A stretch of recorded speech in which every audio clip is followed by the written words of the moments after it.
Imagine, tu as tes billets d'avion et tu vas venir en Australie. Eh bien, il y a 10 choses qui peuvent gâcher ton début de séjour et qu'il faut absolument que tu saches. Alors pourquoi je te fais cette vidéo? Parce qu'en fait, il y a 2 semaines, j'ai mon stagiaire qui est arrivé, on est passé à travers cette liste ensemble. Donc en fait, je te partage le résultat de nos discussions. Si tu ne me connais pas, moi c'est Thomas, l'ingénieur. Cette vidéo, c'est la première d'une série sur comment arriver en Australie et trouver un travail ici. Première erreur à ne surtout pas faire avant de venir. Numéro 1, c'est de ne pas avoir de passeport. Soit d'en avoir un qui va expirer pendant ton trajet ici, soit de n'avoir jamais eu, tout simplement si tu n'es jamais sorti d'Europe, ça peut arriver. Alors pourquoi cette erreur est importante? C'est qu'il y a des délais hyper longs de plusieurs mois pour avoir un passeport en France, mais que même une procédure d'urgence peut durer plusieurs semaines. Deuxième erreur, on imagine maintenant que tu as ton passeport, c'est bon, il faut demander un visa, que tu viennes ici en touriste ou en visa, vacances, travail, working holiday visa. Il te faut un visa absolument. Donc n'oublie pas de faire la démarche, ça peut prendre plusieurs jours. Troisième chose à savoir, ça y est, tu as ton passeport, tu as ton visa, il te faut absolument une assurance voyage. Une assurance voyage, pourquoi? Parce que tu ne seras pas couvert par la sécurité sociale française. Donc si tu viens en Australie, il te faut une assurance. Perso, j'avais eu des problèmes dentaires à la fin de ma première année. Résultat, j'étais content d'avoir pris une assurance avec Shapka. Ils m'ont remboursé plus d'argent que ça m'avait coûté. Tant mieux pour moi, hein, c'est pas le cas de tout le monde. Il y a des fois, tu prends une assurance, tu l'utilises pas. Mais en l'occurrence, je te conseille vraiment de prendre une assurance. C'est hyper important, rapatriement, tout ça.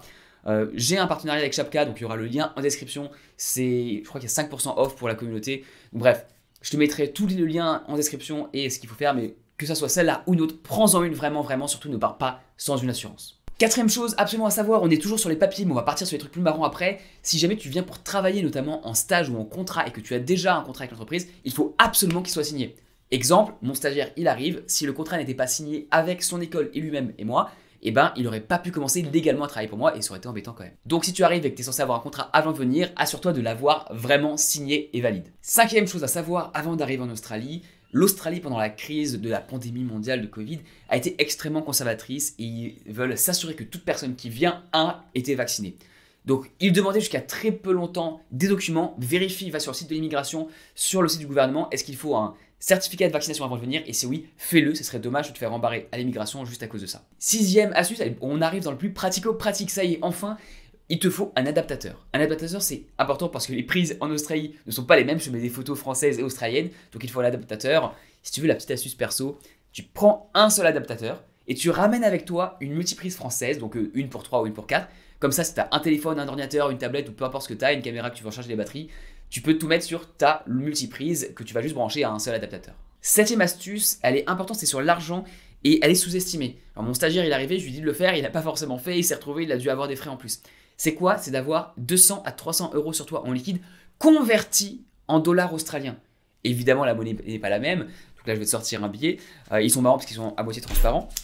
Donc là, c'est un billet de 50 $, tu vois, voilà. Avec le truc transparent au milieu, il faut que tu aies de l'argent local avant d'arriver. Parce qu'il y a toujours des petits frais à payer. Quand tu sors de l'aéroport, tu as 10-15 balles à payer, tu vas te prendre une carte SIM, tu vas faire des petits trucs, une carte Opal. Tu veux avoir de l'argent liquide déjà prêt. Huitième point, ça c'est pour ta tranquillité d'esprit, le logement. Tu veux juste t'assurer que les premiers jours, voire la première semaine, ton logement est déjà pris, tu sais où tu vas dormir. C'est juste beaucoup plus agréable d'avoir un toit et un Wi-Fi pour pouvoir organiser le reste de tes vacances qui soient prévues. Donc si tu viens, que tu restes dans une seule ville, je te conseille peut-être d'aller faire un backpack si tu es en working holiday visa ou de réserver une chambre d'hôtel ou peu importe si tu as les moyens.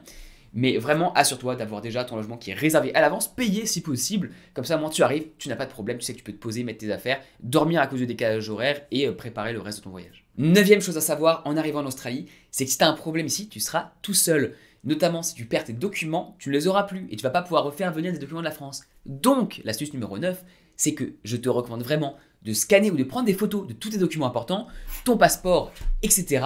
Et tu les envoies par email ou tu les stores sur un Google Drive, peu importe ce que tu fais ta solution technologique, comme tu veux. Mais tu as tous tes documents, une copie scannée dans ta boîte mail quelque part où tu as accès même si tu perds tout le reste. Dixième chose à vraiment savoir sur l'Australie avant de venir, il faut comprendre où tu mets les pieds parce que chaque ville est très différente. Les villes en Australie, c'est des distances énormes, c'est quasiment la taille de l'Europe avec 6 villes principales.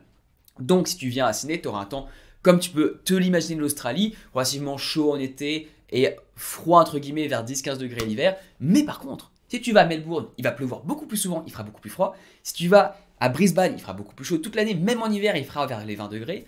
Et si tu vas en Tasmanie, alors là, tu vas te les peler, en hiver, il faut sortir la doudoune, il va faire moins de 0 degrés. Vraiment comprendre où tu mets les pieds, regarde les températures en fonction du mois auquel tu arrives, ça peut vraiment changer. Il y a un hiver en Australie, les villes peuvent être plus ou moins chaudes et avoir un climat différent. Et pour réussir ton installation en Australie, je te conseille vraiment cette vidéo qui s'affiche à l'écran, qui fait partie de ma playlist sur comment venir s'installer et travailler en Australie. Bonne continuation à toi, à toutes!